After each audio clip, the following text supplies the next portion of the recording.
Hello and welcome to this International Conference on Men's Issues 2020 interview with your hosts, me, Elizabeth Hobson of the political party Justice for Men and Boys and the Women Who Love Them, and X-man from NCFM Chicago chapter. Today we are interviewing the lovely Brian Lee Martinez of Honey Badger Radio. How you doing, Brian? I am doing fantastic. Thank you so much for asking. And can you tell us a bit about what you've been up to at Honey Badger Radio recently? Sure. Well, at Honey Badger Radio, I'm always trying to find new ways to make the shows interesting. My ultimate goal with HBR, at least within my ability to do so, is to reach more people, is to broaden the audience and get more people to listen to the content, because I think that it has to be a ground up movement. This has to come from individual people that start to care about these issues. Even if they don't agree with us on everything, I invite them to be a part of the conversation. And yeah, so I'm always trying to find new ways to do that. So I guess the two main things that I have been doing lately is trying to get more and more guests on the show that are not men's rights activists. They could be feminists. I've invited feminists many times. Very few have actually come on, but I keep trying. And then usually the ones I get on, by the way, I manage to give them a lot of additional perspective, even a change of heart in some ways. I get on sort of political pundit types that just do political content, or conservative figures. And because I find that, if I can talk to people who typically we would argue with or disagree with, I might be able to get them to see my point of view, even in a small way. And then maybe later, after, many months, they may come to those conclusions, give themselves credit for it, and not realize that I'm the one responsible for that. So I try to bring on different kinds of guests. I've been very fortunate. I've had an opportunity to have Stefan Molyneux of Freedom Aid Radio on my show, Reverend Jesse Lee Peterson of The Fallen State and the Reverend Jesse Lee Peterson Show, Sheriff David Clark, the sheriff from Wisconsin, who has made multiple appearances on CNN and Fox News, and other sort of prominent members. And I feel very fortunate for that. And yeah, so that's what I do on my fireside chat. It's all about, reaching out to people who, normally wouldn't watch our content, and then maybe just giving them a little bit of a taste of the red pill, or talking about these kinds of issues with people who are more culturally involved, whether they are, maybe they make videos about film and comic books and TV shows, and they think, oh, something's going on here, things have gotten really feminist, I don't, why is this? And I'll bring them on and say, I'll tell you why this is happening, and then we'll talk about it, and they sort of walk away with a new, some new ideas in their head. And in addition, I've also added a new series called Brian's Badger Lodge, which I do every other Friday, which is a call-in show where it's only men. So I host it. There are no female badgers on, and men call in, and we discuss a given topic. Recently, I read through a book by a gentleman named Jack Donovan, and it talks about the masculine virtues. And so in every episode, I talked about one of those masculine virtues: strength, I believe it's, strength, courage, mastery, and honor. And so I'll read the chapter, I'll talk a little bit about my thoughts, and then bring on a caller to sort of talk about their thoughts, because I think that we need more spaces where men can be men around each other, completely unobserved, unpoliced by women, and discuss not just men's issues in the sort of rights sense that we typically discuss, or the sort of legal administrative sense, but the more social, cultural, and philosophical sense. Getting reconnected with masculinity, being unapologetically masculine in whatever way that expresses itself, and I think that I've enjoyed a lot of success with those two shows in particular. Of course, I still do lots of other shows where we discuss, content online, whether it's videos by feminists or articles or academic studies, or if we just talk about the news. And yeah, so those are some of the things I've been doing with Honey Badger Radio. So not very busy then. No, I got nothing going on. That's why I'm here. I was able to make time for this. Is that Jack Donovan book, The Way of Men? Mm-hmm. Yes, that's right. The Way of Men. I've got that on my bookshelf and I'm looking forward to it. It's a really easy read. It's not much to it, so you should be able to get through it pretty fast. Yeah. I'll try to order it. Yeah. Yeah, definitely check it out. I'm actually going to try and get Jack Donovan on as a guest in the Fireside Chat. So I don't think it'll be too much of a problem. Excellent, excellent. Have you read Iron John by Robert Bly as well? No, not yet. That's a good one. It's a little denser, I suspect, but but it's a good read. Yeah, I was thinking about doing some work on Aristotelian stuff, more Aristotle. I want to talk about the heroic virtues. The conversation about what a hero is has been popping up everywhere, and men in particular are trying to get a better understanding of what it means to be a hero and why that is a kind of uniquely masculine pursuit. And what's interesting about that is it kind of exists in contrast to some other men's rights activist talking points, because they usually sort of recommend or go away from it. But I find that we should at least understand it. And I think that there are plenty of men that still would like to find ways to pursue that without necessarily making selfless sacrifices. Well, yeah, I think, you know, the political angle is that, you know, and it's a social angle too, is that men shouldn't be forced into that role. It should be a decision that they freely make, and, you know, they can become a hero in a sphere that is of interest to them. Yes, you can't conscript a hero. If they don't choose the path, if they don't make the choice, it's like forcing someone to do something that you think is good. You can't then call them good for having done it because you forced them. But if you give them the choice and they choose to do good, then they deserve the credit. The choice is everything. And I think that men want to feel as though when they do good, they have chosen to do that, especially if they understand what that is. At least that's what I have observed. Could I chime in about heroes, about the topic of heroes? Because I recognize as a lot of people point out, a lot of superheroes, not just heroes, but superheroes in these comic books are generally male. And do you think that plays a role? Because my interpretation of that was that the reason was because men are almost expected to be like these superheroes on a daily basis. Like, they're not expected to fly, obviously, right? But they're expected to, you know, rescue people from danger. And they're almost like, they're always told like this is their destiny. They should do this.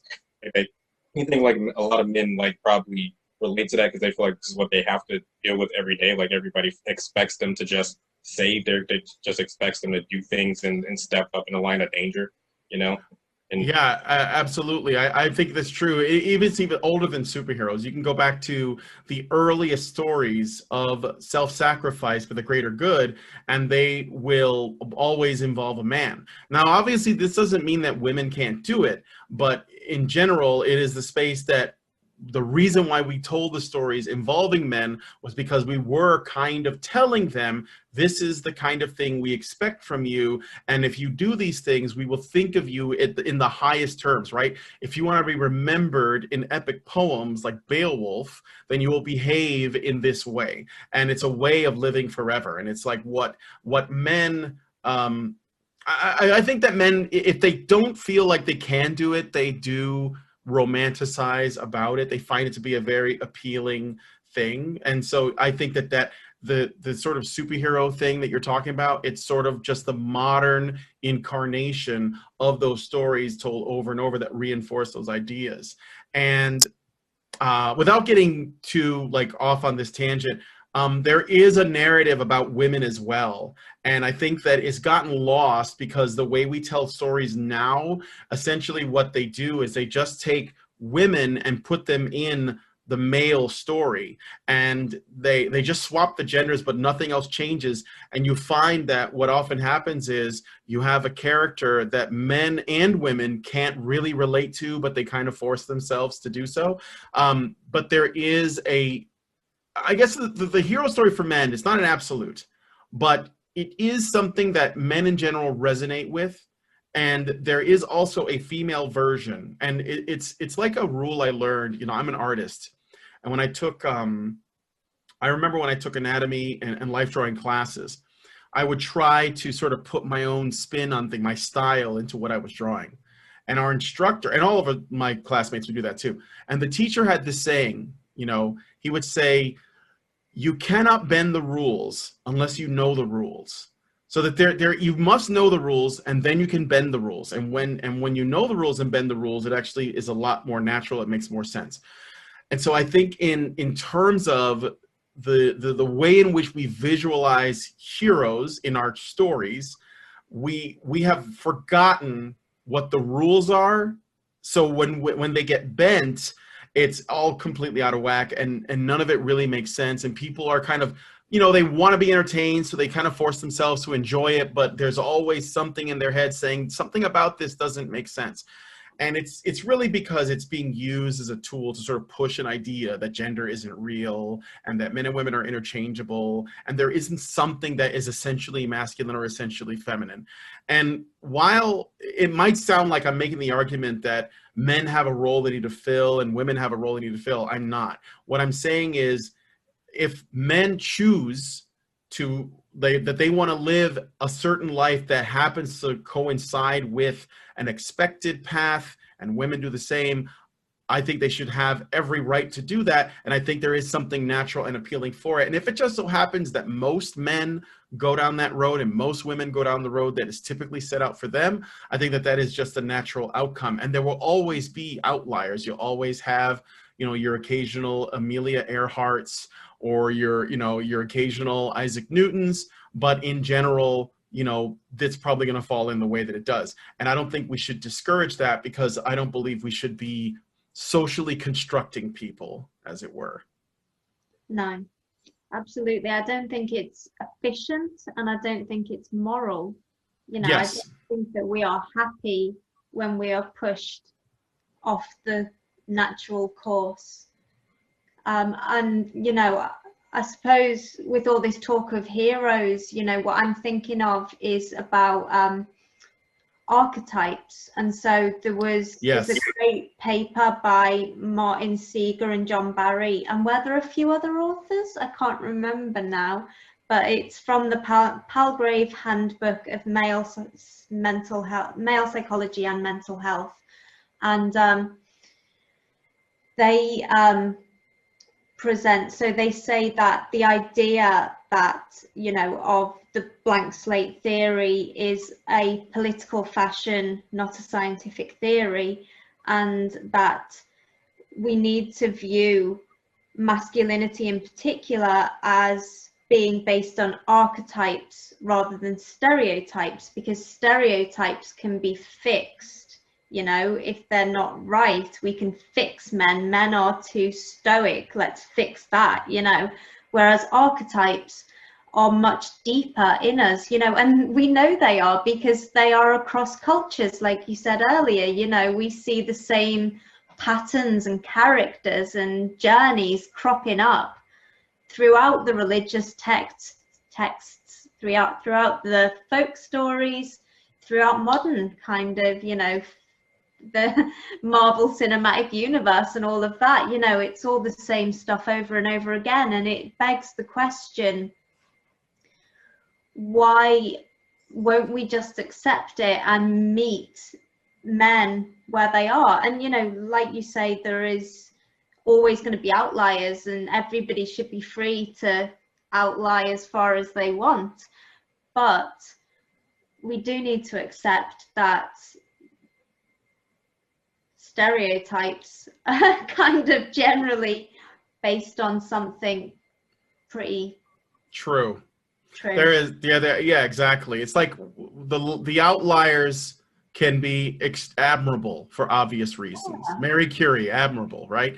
But we don't want to try to make the outliers into the norm by forcing people to act in ways that they just don't find in their nature. So allowing people to be free is the best course of action, but you have to be okay with the consequence of that freedom, which might be that people will probably gravitate towards their archetypes, and they find the archetypes attractive. This is why these stories are, the stories that last forever are the ones that just lean into the archetypes. The ones that are fleeting or that we forget about or that we find troubling are the ones that try too hard to do the opposite of that or undermine that or subvert that. It just doesn't have the staying power.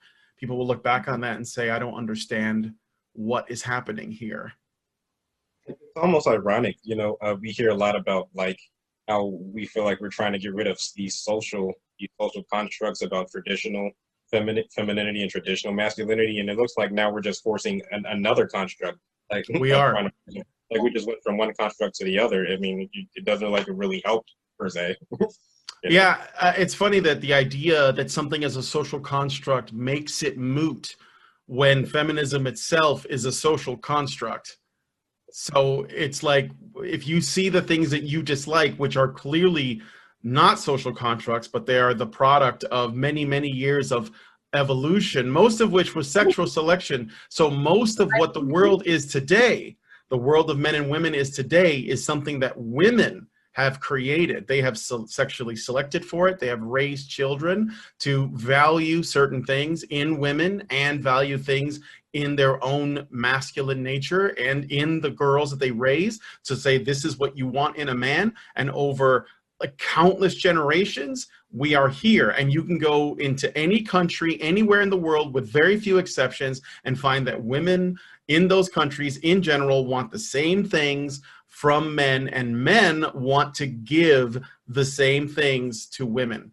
And so that this is the idea that it's a social contract is obviously bunk, but it's hilarious because it is something that women made, but feminism blames men for. And also feminism is a social construct, so. And I can't help but notice above your shoulder, Rosie the Riveter there. Oh yeah, that's right. What are you doing there? What? You know, I get this sometimes when Rosie is in the picture and I'm doing an interview. I remember I interviewed Deanna Lorraine, who was the Red Pill dating coach. Now she works at InfoWars, which is surreal. And she said, what are you doing with Rosie the Riveter? Like, she thought I was like, are you a feminist? Are you still holding on to these ideas? I'll tell you the reason why. Rosie the Riveter is it's an example of feminists co-opting things that they didn't create and taking credit for those things.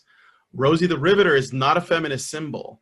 It's been made one. It's been taken by feminism saying this is ours now, right? But the truth is it was never theirs. This is literally World War II propaganda asking women to take responsibility and do what they can to help their men who are fighting to free the world from fascism and Nazism and Japanese imperialism, okay? And this is women taking responsibility, the image, first of all. And feminism has absolutely nothing to do with that, because feminism is about the opposite of that, which is not taking responsibility for anything, blaming men for everything and asking them to give them stuff, okay? Secondly, the woman who was modeled for that painting, it's funny, after she did that, I think she only actually worked in the factories for about 2 months at the most, and then she stepped down and stopped doing that. So it's a little bit funny because it was a woman saying we can do it, but she actually couldn't because she ended up quitting shortly afterwards. But I still admire the imagery, and I don't consider it feminist imagery, despite the fact that that's what they do. Because if you look at the way in which the feminist movement operates, every time they take credit for a great thing a woman has done, that woman was not a feminist, but feminists say it's an example of their ideology in action. Marie Curie was not a feminist. There was not a movement pushing her to do what she did. She just decided, I'm going to do this thing because I want to, And whether or not she encountered resistance or, you know, I don't know, people like men, like the acting as gatekeepers to the profession, whether or not that happened is sort of irrelevant because she pushed past it and she did the work. And so this is not feminist behavior. Like, this is not an example of that.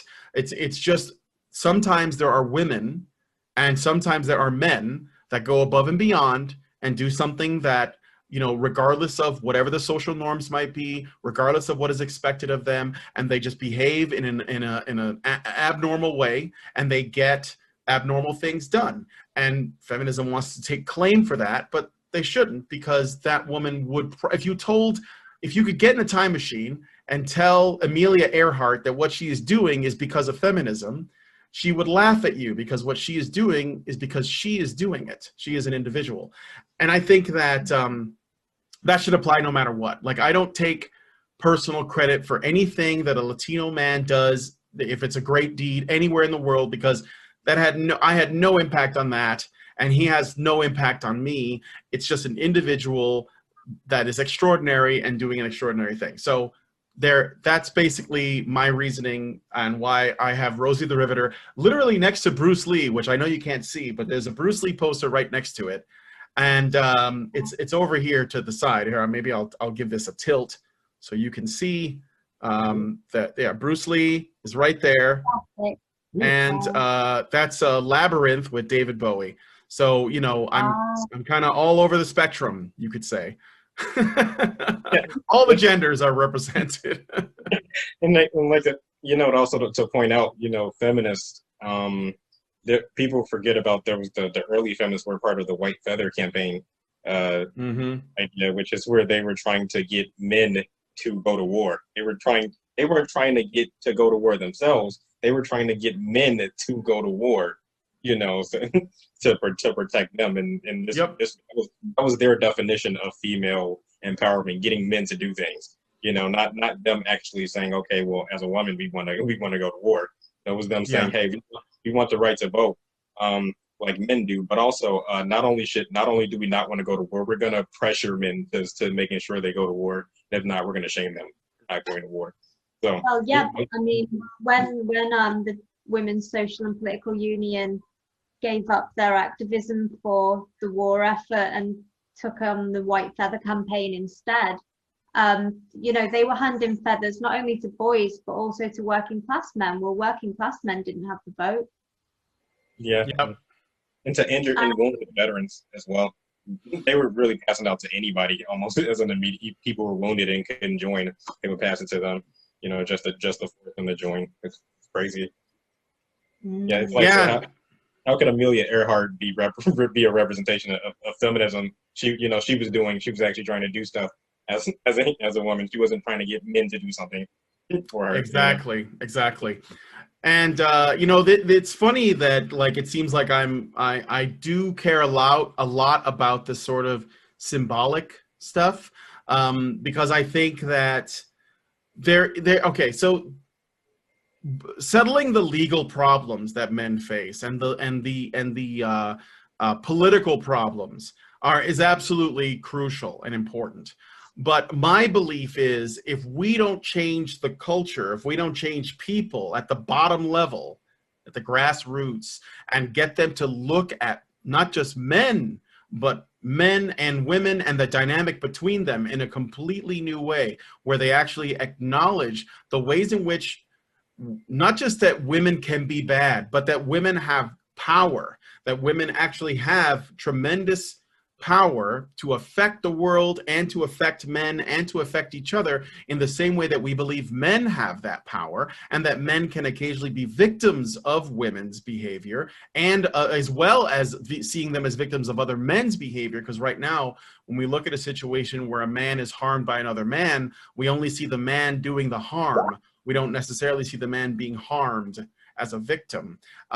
It may be on an individual case, like if you knew someone who was harmed, you might have sympathy. But when you think about it, like if there's a suicide bomber man and he runs into a building and he blows up the building and it kills 30 men, we care about the suicide bomber, but we forget about the 30 male victims. And so we need to start seeing men as, you know, people who can be hurt, people who can hurt, and people who have tremendous power. And we should see women in the same way.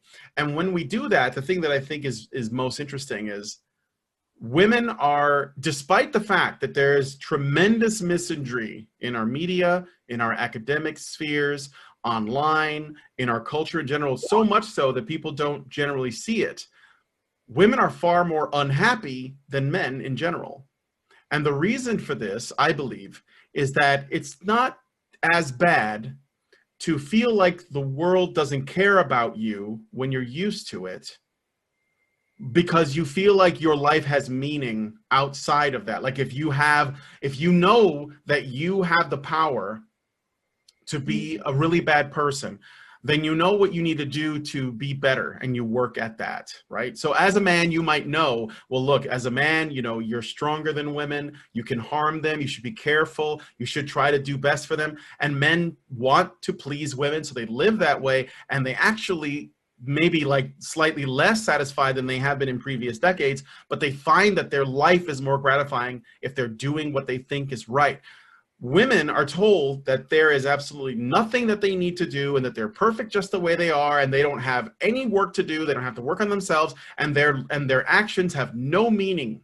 So they're actually more depressed because they feel like they have nothing that they need to, they have no purpose, right? Yeah. To do good. Yeah, there's no path, exactly.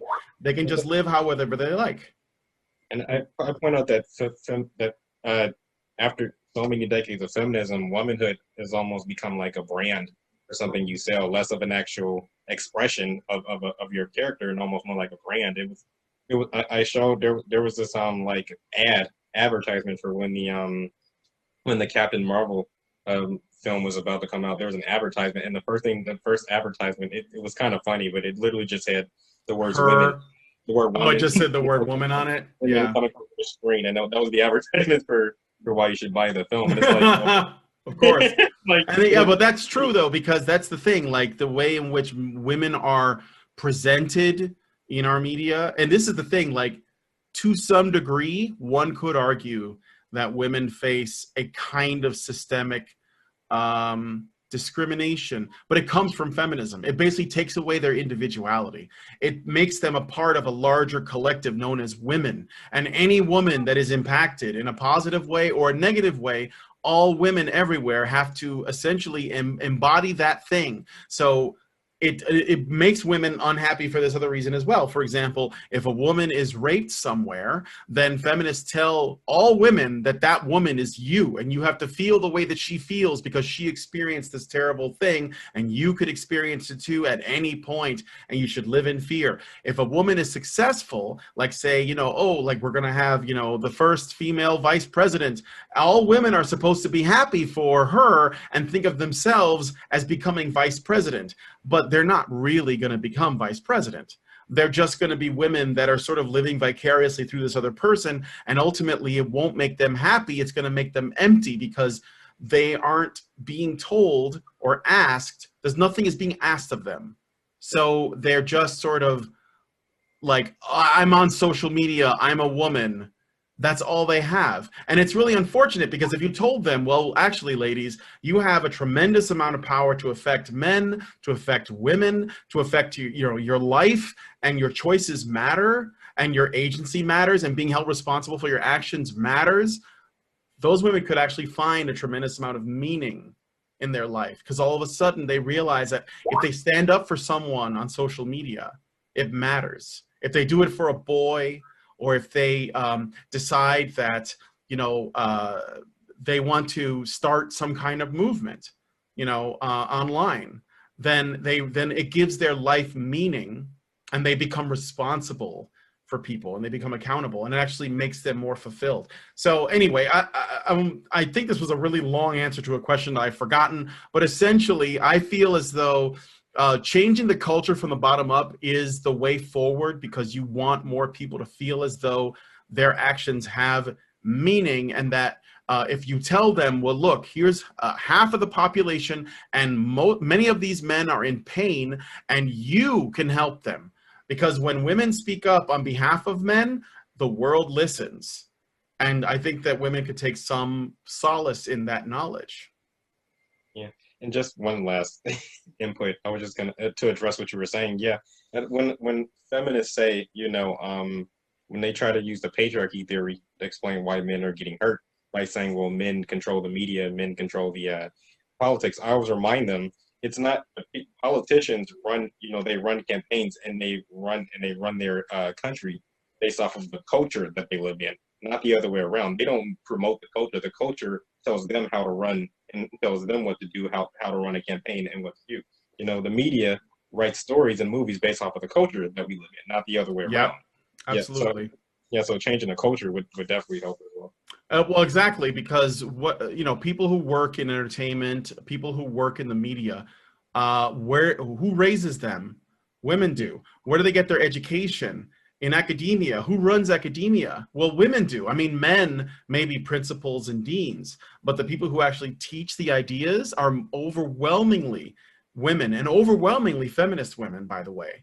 And I think it's something like 85% in the United States of schools are basically feminist leaning. Like they don't necessarily put feminism in every class, but if you learn something like history, it's going to come from a feminist bias perspective. And so everyone's going to come out of academia ready to serve women. So just because there are men in Congress or in the White House or in the newsroom, that doesn't mean they aren't serving feminist interests or women's interests, because they absolutely are. I mean, they do what women ask them. If patriarchy was real, there would be no such thing as a feminist movement, because the patriarchy wouldn't allow it. So, and the funny thing too is, you know, I've learned that feminists always project. When they tell you what men's rights activists are doing, they're telling you what they are willing to do to you, because feminist solutions to problems, while they do go after the culture, mostly they operate in a top-down fashion. They use the state, they use academics to raise children. They have legitimately done most of the damage to minority communities, like we talked about in our interview with you, where you were talking about the unique ways that Black families suffer. And I would add that, you know, Latin and white and other kinds of families are right behind you in terms of what's happening. That is mostly a product of feminist-oriented policy. It may not be a woman signing the paper. It may have been a man, you know, who was president, like in the 60s, that basically said, oh, we need to expand the welfare state and we need to do these, you know, these things. But they did it on the grounds that they were operating in the interests of women, and feminists often had a very large hand in that. So if there is systemic oppression against Blacks, feminists are the ones responsible, because they do everything from the top down. They operate from authority. They do it through their teachers. They do it through the daycare. They do it through the welfare state. And they put people in these positions. And then through the culture, they tell them that all of the things that they're doing to them are the fault of men. Absolutely. You know, and feminism is obviously just one of a whole host of social justice kind of movements that are really threatening our societies at the moment. Have you, you know, because you talk about various kind of issues on Honey Badger Radio, where do you place feminism? You're suggesting that it's kind of, it sounds to me like you're suggesting it's a bit of a hub. And maybe, you know, if we take feminism out, what do you think the impact will be on the rest of, you know, all these movements? That's a great question. So I think of it like this, and I go back to Feminists Always Project. There's a very well-known and outspoken feminist around these days named Mona Alathawi. Do you know Mona Alathawi? Yeah. So I love Mona Alathawi because she is so brazen in her hatred that she always says the truth, what she really believes. And through that, I could interpret some other truths that she may not realize that she's putting out there. She made a video once where she explained how imperialism, capitalism, racism, Islamophobia, transphobia, homophobia, and all these other like isms and obias, right, are all the product of the patriarchy. And the patriarchy is like the head of an octopus, and all of the tentacles represent all these other forms of oppression, right? So it's sort of like the spoke, as you say, or the hub. Mm-hmm. And I believe that what she was really saying, because that doesn't surprise me at all. I believe that feminists, because leftism in general, and I apologize if there's any leftists watching, but this is the truth. Leftism in general operates under a model of there is an oppressor class and there are oppressed people. And this is where inequality comes from. It's not a product of just the fact that people are different. It's not a product of, how much effort one puts in or whatever. It's not a product of the Pareto principle. It's simply because all people would be the same if it weren't for oppressive factors, right? The patriarchy or the feminist model is the most effective model when it comes to sort of putting that out there. And the reason is, it is the most antithetical to what we actually believe. See, if you tried to make a class warfare argument, it won't stick for many people that are able to think for themselves in the United States at least, but I think across the board, because in general, people will say, well, wait a minute, I don't think the rich are evil because I would like to be among them someday, and that would make me evil at some point, and I don't like being poor, so this doesn't really make sense, and I reject the idea that, this is actually a premise. Other forms of oppression don't work as well in terms of like these sort of narratives, right? But what really works is telling men who love women that they actually hate women, or that there are men among them in their society that hate women and keep them down. Because what that does is it actually gives men a purpose, which is, okay, I know I don't hate women, but I've been told that there are other men who do, and that there are structures and systems that oppress them. So I need to help women because I love women and I want them to love me, and I want them to know that I'm not among the men who hate them. So I believe that the way that you beat feminism, everything else comes tumbling down after that. And the way you do that is through men's rights. So when you see men, regardless of class, regardless of race, regardless of sexual orientation, regardless of nationality, regardless of religion, regardless of whether or not they're feminists, which I would also put in with religion, regardless of those factors, as men, and you say, look, buddy, I know that you were in the KKK, or you were a male feminist and you see me this way, or you were part of Antifa or Black Lives Matter or this Islamist group, but I know that where you are now is a product of your suffering, and I want to help you with that. And I want you to know that you are a man and you are a human being and you deserve compassion and love and help. And I want to offer that help to you, right? And I want to bring you, because, maybe you're on a self-destructive path. I mean, when we talk about extremist men, we are talking about a very small percentage of the population. We're talking about a percentage that's so small that in studies, in sort of brain studies, they found that their phenotype is more different from normal men than homosexual men's phenotype is for normal men. So they're very different. Their brain is completely different. They're antisocial in a way that is unique, and it is a product of abuse, whether that was from a stepfather or a father or a mother, which, by the way, if it's the mother, that's the most common product of that, and that could take the form of negligence, that could take the form of them being victims of rape or incest. And so they are suffering because they dealt with an issue that we would consider a men's issue, especially because it doesn't get addressed, because people don't want to look at young boys and see them as rape victims. They just see them as, lucky. Or we don't want to look at boys as potential victims of incest, which does happen. And it's in particular happens in the Black community as well. And so when you acknowledge their humanity, you want to help them through their trauma, then you have to see them as men first, and that there are men in need of help. And I think that in order to do that, you have to tear down the patriarchy model of seeing the world. And once it falls, and I mean, I'm not saying this is going to be easy. I'm saying it's simple, like this is what needs to be done, but it won't be easy, okay?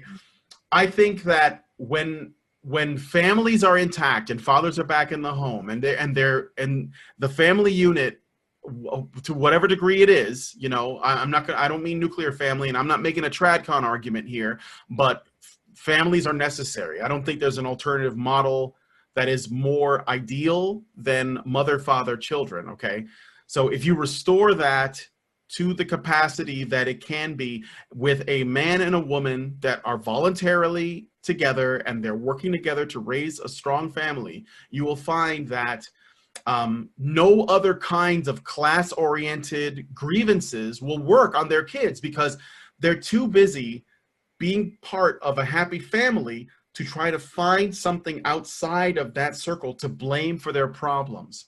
So there won't be, you can only form Antifa, the alt-right, the KKK, Black Lives Matter, and these other Islamist groups. You can only form those in broken families where there is abuse present, right? If you don't have that, then those things can't exist. And the fact is, feminism wants that strife. You know, they do. They want there to be an eternal war between men and women, black and white, gay and straight, and so on down the line.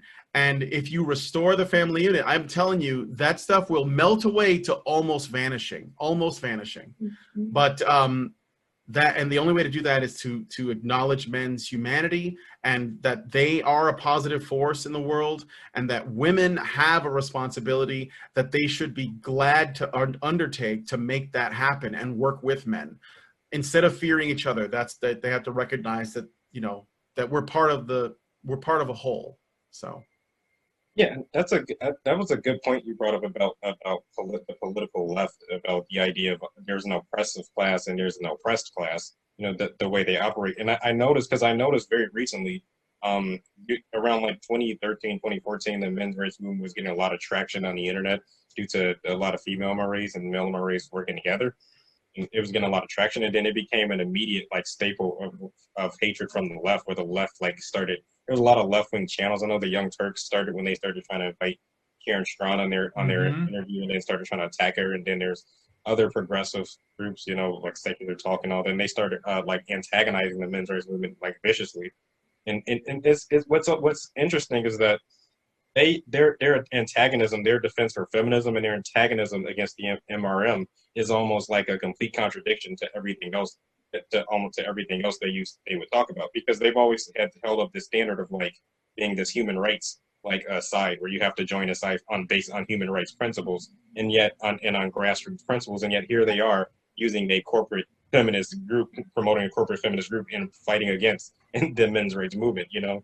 Yeah. Or they will make arguments about like how the belt against black on black crime, because it only addresses a small amount of people committing the crimes, you know, and it blames the entire community. But then they need to argue against MRAs. They'll say, well, male on male, it's male on male issues. Men are the ones the problem. And it seems like there's this complete contradiction in defense of feminism, that they almost have to contradict themselves and everything else they believe in to promote that. Yeah, they have to find ways to not put men in a position of being worthy of compassion or sympathy, because it undermines the patriarchy argument, right? And the thing is, it's a religious belief. They have to maintain that the patriarchy is both God and the devil, and that it will always, it's ever present, it's everywhere. It's, you know, you can't touch it, you can't smell it, you can't see it, you can't, you know, hear it, but it exists, and it manifests in mysterious ways. And if they don't maintain that, then feminism starts to fall apart.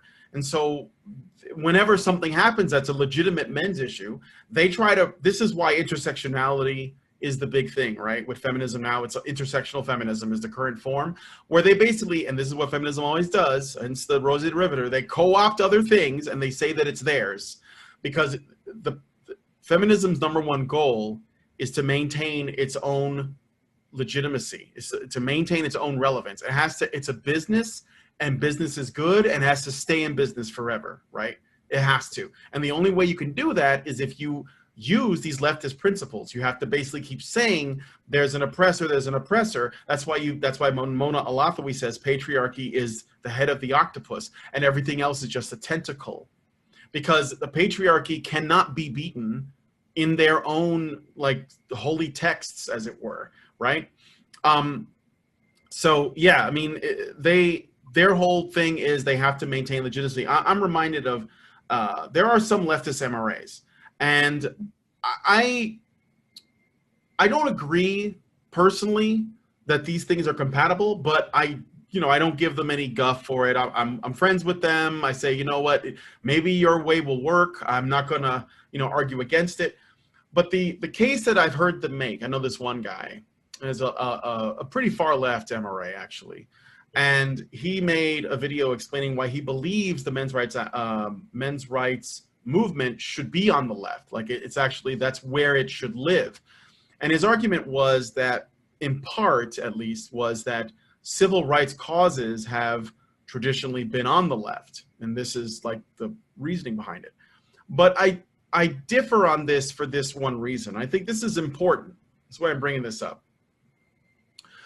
If the men's movement's goal is not its own, if the men's rights movement goal is not to make itself completely irrelevant by solving all of its problems, I don't want to be a part of it, because then it becomes the same money-making machine that feminism is. Now, I don't think that it's entirely possible, because you would need to have such a deep well of love and sympathy for men that you won't question any grievance we make, whether it's about, oh, women don't want to date me, and they should be willing to date men no matter what we look like or how little effort we put into a relationship, which is all stuff feminists say about women, right?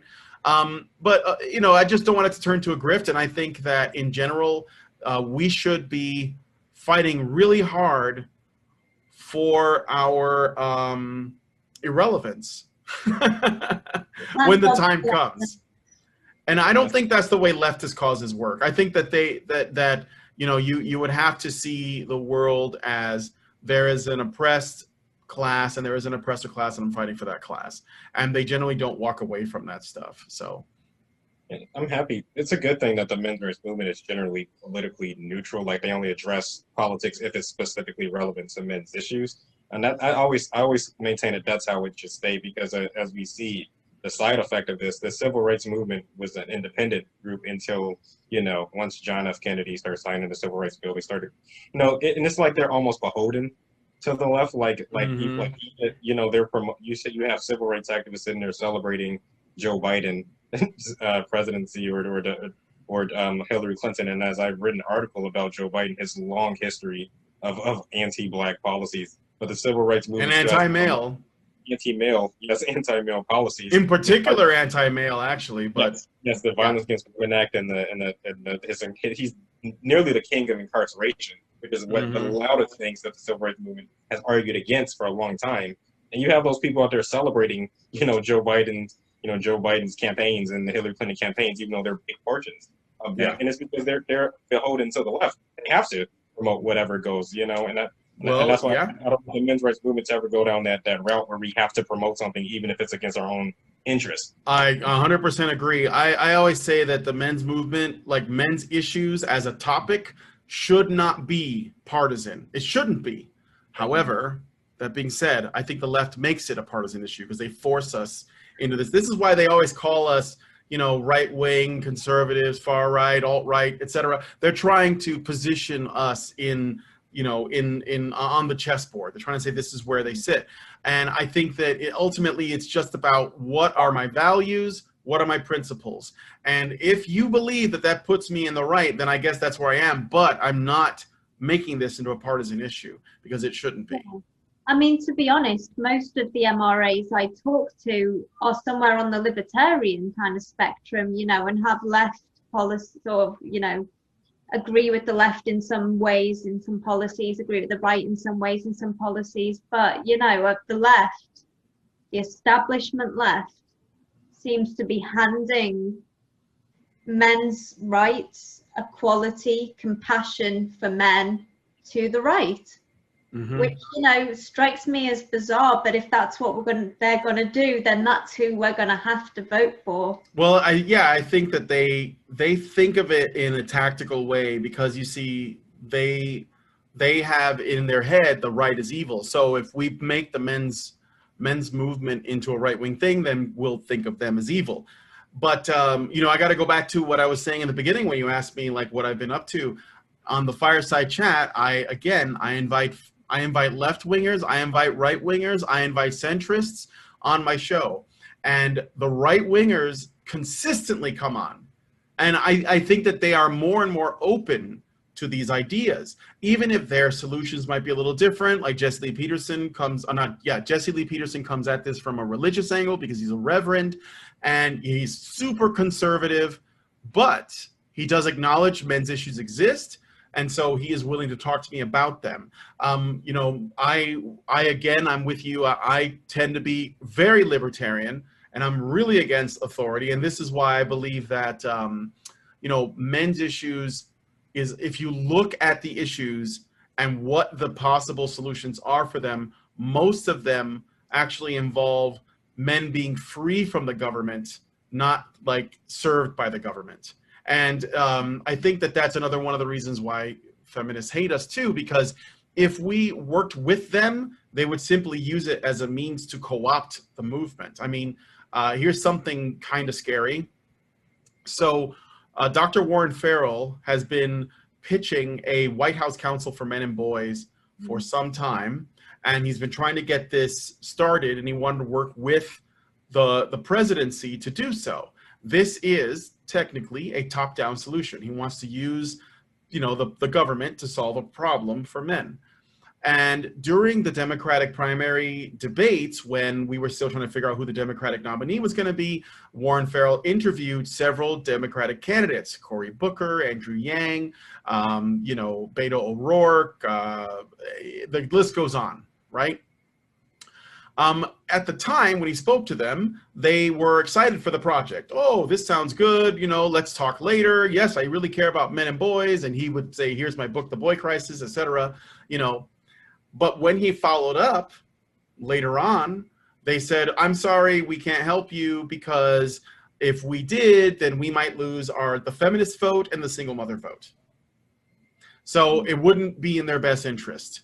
Meanwhile, it looks like the Trump administration, without him asking, reached out to him themselves and said, let's talk about what it is you have in mind. Beyond that, the Trump administration, again, without being asked, reached out to, they started a White House Council for Black men and boys. I'm not sure if it's connected or if it's just like its own thing, but they involved Larry Elder, who is a pretty well-known like conservative commentator, to sort of help with the issue.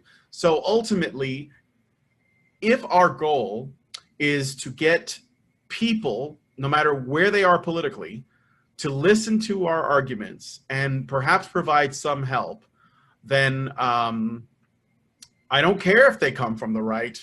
I don't care. Like, I just want people, right, to help us out. And if we have a difference in philosophical approach, like if they try to come at this from like a tradcon approach, like men need to serve women, blah, blah, blah, well, we can talk about that. We can hash that out. We can, we can have a conversation and see where we land on that.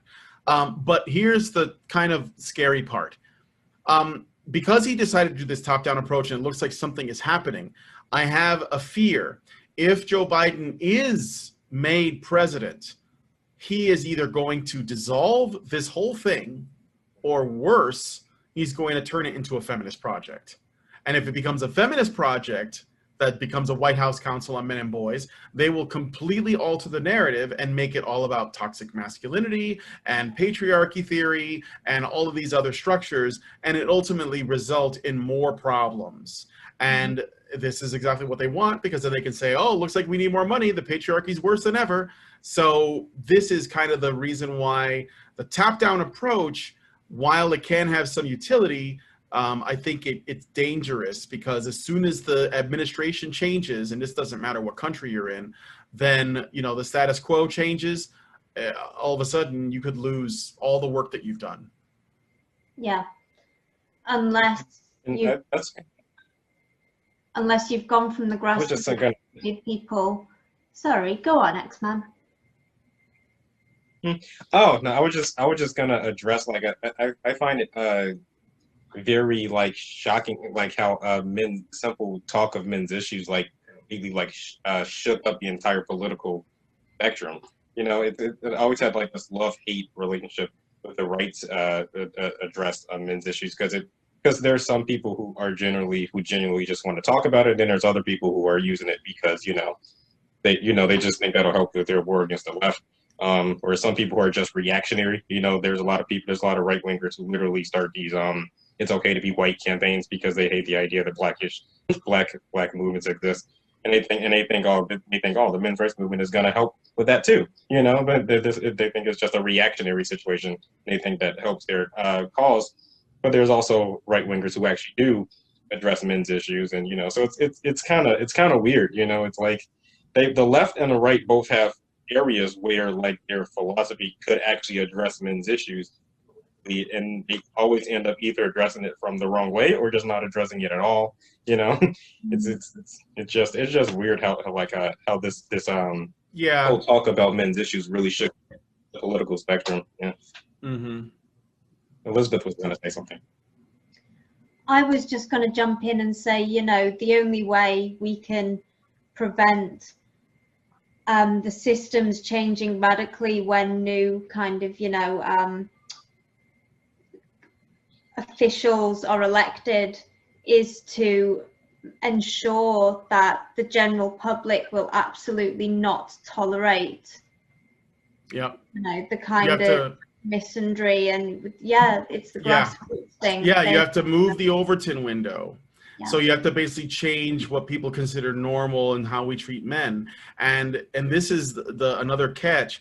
The people who are best at moving the Overton window are women. And like, because they have power in the social. They control the social in a large way, right? Now, men can inspire women. And I think that there is like a symbiotic relationship there. Like a man can sort of demonstrate, you know, I don't know, like something that women can say, oh, I want to see that in more men. But ultimately, like, women are the ones that sort of drive, I think, the Overton window. Yeah. I mean, you know, that's an interesting point. And I would say that, you know, if you look back in time and now in the men's human rights movement, and you go, who are the best thinkers? Well, there might be a woman or two, but there's like 10 men. There's like, you know, for every 1 or 2 women. The people who are really thinking outside the box are generally men. But, you know, it does take women going, yeah, that's okay. You can think that. You got it. Exactly. It does. And then they repeat it, or they share it, they teach it, and they pass that on. And then other women say, oh, because, you know, there's the thing about women is that men take that initial risk to say, here's an idea that like no one's going to like. And most people, not just women, will say, ugh, that's an idea I don't like. But then a couple of women say, actually, I like that. And then those women start talking to each other, and then other women who may have actually liked it but didn't have the courage to say that they did feel emboldened to come forward and say that they do, and then things start to snowball from there. You know, so I do think, and especially in an age of social media, which I often say social media is massively multiplayer online video games for women. Because it is where they score their points, it's where they gain experience, it's where they interact with the world, and it's where they have the most fun. In particular, social media I'm talking about. So Twitter, Facebook, you know, Instagram, and they share ideas and they start, you know, petitions and movements. I mean, when Johnny Depp was accused by Amber Heard of being a wife beater, and the Sun printed that horrible article about him, the people who came out in droves to defend him were, of course, women, because they loved Johnny Depp. And so they started a whole hashtag, I stand with Johnny Depp, or something like that. And, you know, it created a movement online. And so, like, to understand that, and I think, in fact, that despite how that turns out, there is a whole bunch of women that have just been red-pilled a little bit about domestic abuse, and they will remember what happened, and that will come up again in the future. But I believe at the end of the day, men take that initial risk by and large. I mean, I got red pilled by Karen, so there are exceptions. Yeah, I would say, you know, Karen and Alison have got brains that, you know, they can think on a sort of higher, wider level. Absolutely. But they're rare, you know. And how many men of that standard are there in the men's? Well, that's just the thing. It's funny because it feeds into itself. Talent in any way, but you know. It feeds into it. It feeds back into itself because when, you know, some of these MRA guys put these stuff out there, Karen and Allison may have experienced that. Then they put their ideas out there, and then you got a whole bunch of men saying, there's a woman and she's speaking out for me. Mm-hmm. And all of a sudden they realize that there are women who care about them. And this is why I said you move the Overton window when women speak up, because men who are generally told that they don't have problems and they're not allowed to talk about their problems will just stay silent. But when they see a bunch of women say, I acknowledge that you have your own unique experiences and your own unique problems, and here they are, then men will say, wow, there are women out here who care about me. And you know, it just does a world of difference. So it's like a cycle, feeds into itself. Yeah, I noticed that's how a lot of like human rights groups work. Like because if society cared about the human that disadvantaged group, they wouldn't be giving them the disadvantages in the first place, right? Because of course they don't care if men are speaking out about a disadvantage. Because if they care, why would they be treating you like that to begin with? You know, right. You know, so you talking about it's like, okay, well, I know that. That's why I'm doing this to you, because I don't care about your feelings or your pain. And so then you need women to also to pop up and, you know, bring this up, and then society starts being a little more like open-minded to the idea, you know, because now here's a group of people we actually care about talking about the situation, you know. So if somebody, really interesting. You know, if you want to, I know that we've been going for a while. If you want to see an interesting phenomenon, look up videos of protests and riots where there are speakers. It doesn't matter if they're Black Lives Matter, Antifa, or what, and take account of how many of the people leading these protests, riots, and marches are women. And you'll be surprised at how many are women in those instances. And that just sort of demonstrates how much power women have. Well, this has been a fascinating discussion, and I wish it could go on longer, but we're limited. So I'd just like to say cheers to the men and women working towards the planned obsolescence of the men's human rights movement, and thank you both for joining me. Thank you. Thank you. Have a nice day.